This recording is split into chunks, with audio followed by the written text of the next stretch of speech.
Could I use your phone for just 1 minute? Mine died and I need to call my son. The woman standing at the edge of the hotel lobby was not the kind of person Conrad Bellamy was used to noticing. She was somewhere in her late 50s, maybe older. It was hard to tell beneath the exhaustion that had settled into her face like weather. Her coat was too thin for February in Toronto. Her shoes were the wrong kind for the slush outside.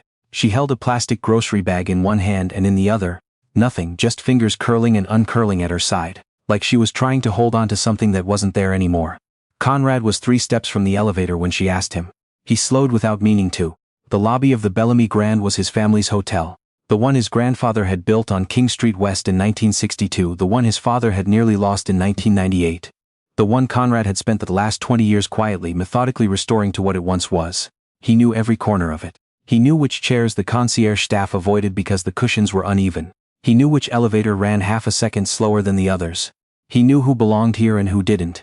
This woman did not belong here. And he knew, in the way that a person knows things they're not proud of knowing, that there were people on his staff who would ask her to leave within the next 90 seconds if he didn't do something.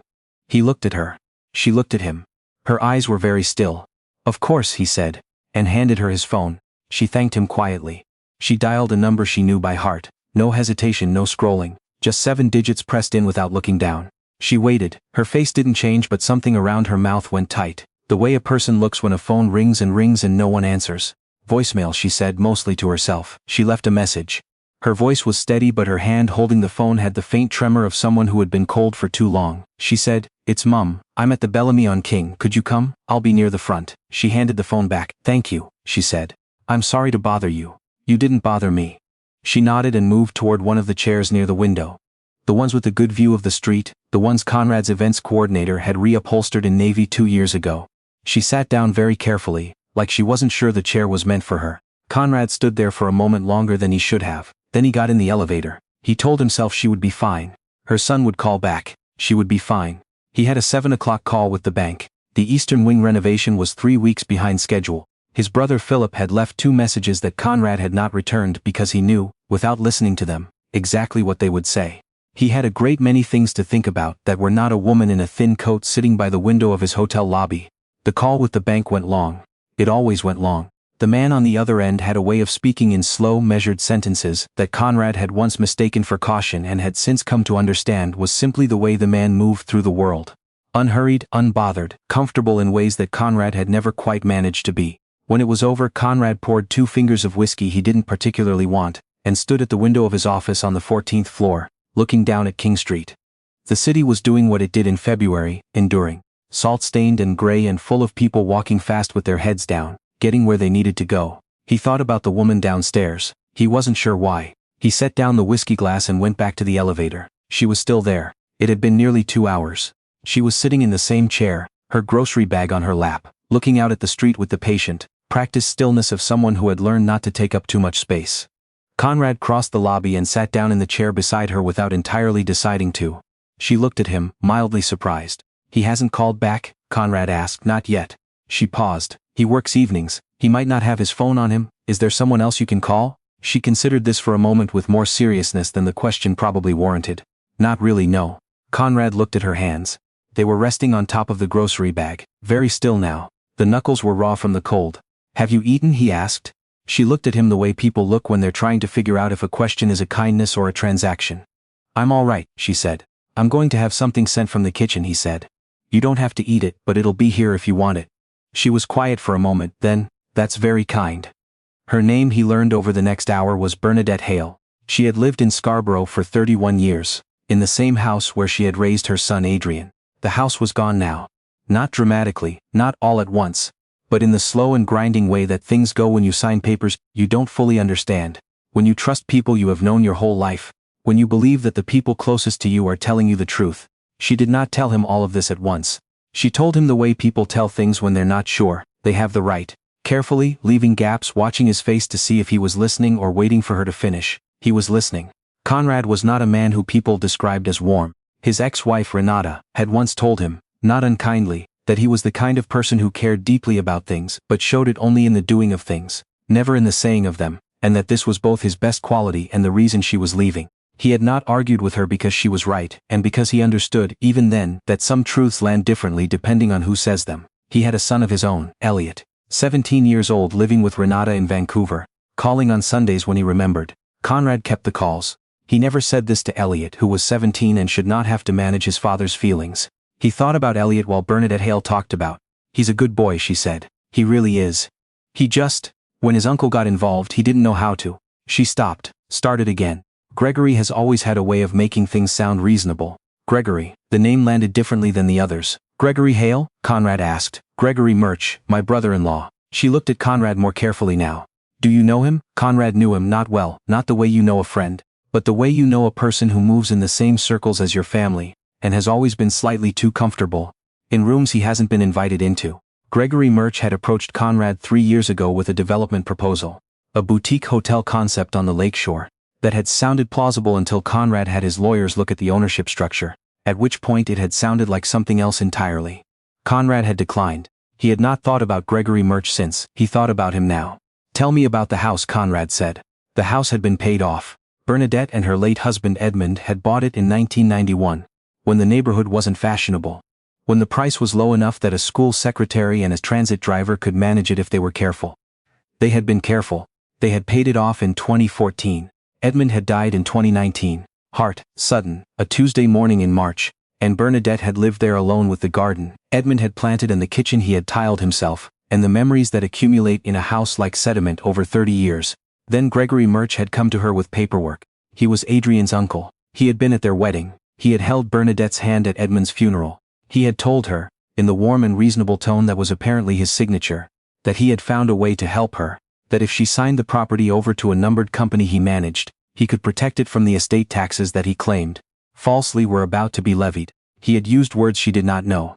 He had sat across from her at her own kitchen table in Edmund's chair, and explained things with a patience she had mistaken for care. She had signed. She didn't find out for 8 months that the numbered company had been dissolved the day after she signed, that the property had been transferred to a third party, and that Gregory Murch had received a finder's fee of $40,000. She had called Adrian. Adrian had called Gregory. Gregory had an explanation. There had been a complication, a technicality. It would all be sorted out. He had been saying this for 6 months. The house had been sold in November. Bernadette had been staying with a friend in Etobicoke until last week, when the friend's daughter needed the room. She had one bag. She had her son's phone number. She had the grocery bag on her lap which contained, Conrad noticed when she shifted it, a change of clothes wrapped in a plastic bag from a drugstore, a toothbrush still in its packaging, and a small framed photograph she had tucked carefully along the side. He did not ask about the photograph. Does your son know? Conrad asked. Where you are right now? I didn't want to worry him, she said. He feels very guilty. It's not his fault. It was my decision to sign those papers. I should have. She pressed her lips together. I should have called a lawyer. Edmund always said when in doubt call a lawyer. I didn't do that. Conrad thought of a great many things he could say. He said none of them. I'm going to make a call, he said. Please stay here. He walked to the far side of the lobby and called his hotel manager, a woman named Frances who had been with the property for 11 years and who handled every situation with a combination of competence and discretion that Conrad had come to depend on the way he depended on certain load-bearing walls. Frances, he said. I need a room made available, a quiet floor, and I need you to call Heather in guest relations and ask her to pull together some things. Warm clothes if we have any left from the charity drive, toiletries, whatever else she thinks of. Don't make it obvious. Frances did not ask who it was for. She had learned in 11 years that when Conrad Bellamy made this kind of call, explanation came later. Already done, she said, which was not accurate yet but would be within the hour, and they both knew it. Conrad went back to Bernadette Hale. There's a room available on the 8th floor, he said. It's yours for as long as you need it. She looked at him for a long moment. Her face did not collapse. She was not that kind of woman, but something in it shifted the way a room shifts when someone finally opens a window. I can't accept that, she said. You can, he said, and you will, because your son hasn't called back yet and it's February and I own this building. She almost smiled at that. Almost. I don't know how to. She started. You don't have to, he said. He meant it. He was not doing this to feel good about himself, though he recognized that he did slightly. He was not doing it because it was good for the hotel, or for his family's reputation, or for any reason he could have put cleanly into a sentence. He was doing it because a woman in a thin coat had asked to use his phone to call her son, and the son hadn't answered, and 2 hours had passed, and something in Conrad Bellamy that had been very quiet for a very long time had decided it was done being quiet. What happened over the next 3 weeks was not straightforward. Conrad had not expected it to be. He put his general counsel, a man named Thomas Adler who had an alarming talent for finding the places where paper trails went thin, onto the question of Gregory Murch, What Thomas found was not surprising, but it was thorough. 4 other transactions over 8 years, each involving a different elderly widow or widower in a different part of the city, each involving a numbered company with a short lifespan and a transfer of property that had been made to look like estate planning, and was in fact simply theft. Gregory Murch had been careful. He had used different lawyers each time, different company names, different intermediaries, but he had used the same phone number. He had made the same mistake that careful people often make, which is to believe that care in one area exempts them from carelessness in another. Thomas forwarded everything to a contact at the Toronto Police Service Financial Crimes Unit. Conrad did not tell Bernadette what he was doing. He told her only that he was looking into it, and that she should not call Adrian just yet, and that she should eat the soup that the kitchen kept sending up because the chef, a man named Henri who had opinions about January, had decided she was too thin and had made it his project. She ate the soup. She called her son.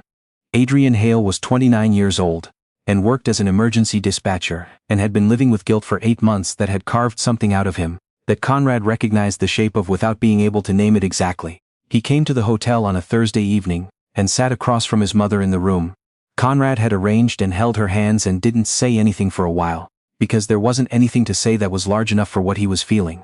He came to Conrad's office afterward. "I don't understand why you're doing this," Adrian said. He wasn't suspicious exactly. He was just the kind of person who needed to understand the logic of things. "Your mother asked to use my phone," Conrad said. "And then I looked at her hands." Adrian looked at him. "She was cold," Conrad said. "And she was sitting alone and she wasn't complaining, and I thought." He stopped. He was not good at this, at the explaining of things. "I thought about what kind of man I was. Whether I was the kind of man who sees that and keeps walking." Adrian was quiet for a moment. "My dad would have liked you," he said finally. Conrad didn't know what to do with that, so he nodded. The arrest of Gregory Murch was not dramatic in the way that these things are in films. It happened on a Wednesday morning in March, in the parking garage of an office building in North York, where Gregory Murch had an appointment that he did not end up keeping. Thomas Adler's contact had been thorough. There were 5 charges: fraud, breach of trust, and 3 counts related to the property transfers. His lawyer issued a statement that said Gregory Murch would be contesting the allegations vigorously. The lawyer's statement was the last time Gregory Murch's name appeared in anything Conrad chose to read. Bernadette Hale was in the hotel kitchen when it happened, which was where she had taken to spending her mornings after Henri had, without any ceremony whatsoever, handed her a spare apron and asked her if she knew how to make a proper roux. She did. She had grown up in Halifax. She knew things about cooking that made Henri, who was from Montreal and had strong feelings about this, deeply thoughtful. Conrad told her in the afternoon. She sat with it for a while. "What happens now?" she asked. "The properties are frozen pending the investigation," Conrad said. "Your house specifically. There's a question about the transfer timeline, about whether it was completed before the fraud was discovered. Thomas thinks there's a reasonable argument that it was invalid. You think I might get it back?" "I think it's possible. I can't promise." She looked out the window. February had turned finally to March, and the light was different now. Thinner and colder still, but with the sense that something was waiting on the other side of it. "Edmund planted roses," she said, "along the back fence. He put them in the second spring. He said it was an act of faith, planting something that takes 2 years before it does anything." She paused. "The new owners ripped them out last fall. I drove past and they were gone." Conrad didn't say anything. "I don't need the house back," she said. "I mean, I would like it, but I don't need it." She looked at him. "What I needed was for someone to see that it had happened, that someone had taken something from us, from Edmund and me, and that I wasn't foolish, I wasn't careless. I was trusting someone who had made himself look trustworthy. There's a difference, Conrad said. "I just needed someone to agree with me about that." "I agree with you about that," she nodded. That was enough. Adrian found an apartment in Scarborough, 2 streets from the old house, in a building that was nothing special but had good light and a landlord who answered his phone. Bernadette moved in with him in April. She brought the small framed photograph. Conrad never asked and she never showed him, but he thought it was probably Edmund. Possibly at some point when they were young, possibly in the garden, and the grocery bag emptied now and folded neatly, and not much else. She came to the hotel the morning she left. Conrad was in his office. Francis called up to say there was a woman asking for him in the lobby, and for a moment, just a moment, he didn't know who it was, because Francis never called up for anyone, and because the morning was already complicated. He went down. Bernadette Hale was standing near the window in the same chair she had sat in February. She was wearing a good coat now. Deep green wool, the kind you could feel the weight of. Francis had mentioned, some weeks back, that there had been an anonymous donation to the hotel's winter warmth drive. A check for an amount that was generous without being strange, and that a portion of it had been redirected, at the donor's request, to a family in need. Conrad had not asked for specifics. I wanted to say goodbye properly, she said, and thank you, though I know you'll say I don't have to. You don't have to, Conrad said. She smiled. It was a good smile, the kind that came from somewhere real, unhurried by performance. My husband used to say that receiving kindness gracefully is its own kind of courtesy, she said. So, thank you, Conrad, for seeing me sitting there, for not walking past. He didn't say anything for a moment. My mother sat in the lobby once, he said, a long time ago, when my father was losing the hotel. I was 12. She sat in the lobby for me because she didn't know where else to go, and someone, I don't know who, I never found out, someone sent tea. Just tea, no explanation, and she talked about it for years. Bernadette looked at him. I always wondered who did that, he said. I still don't know, but I've thought about it a lot. She reached out and put her hand briefly on his arm. I'll let you know about the roses, she said, if they plant any. Then she picked up her bag, walked through the lobby of the Bellamy Grand, pushed open the glass door, and stepped out into a morning that was, for the first time in a long time, beginning to feel like spring. Conrad stood at the window and watched her go.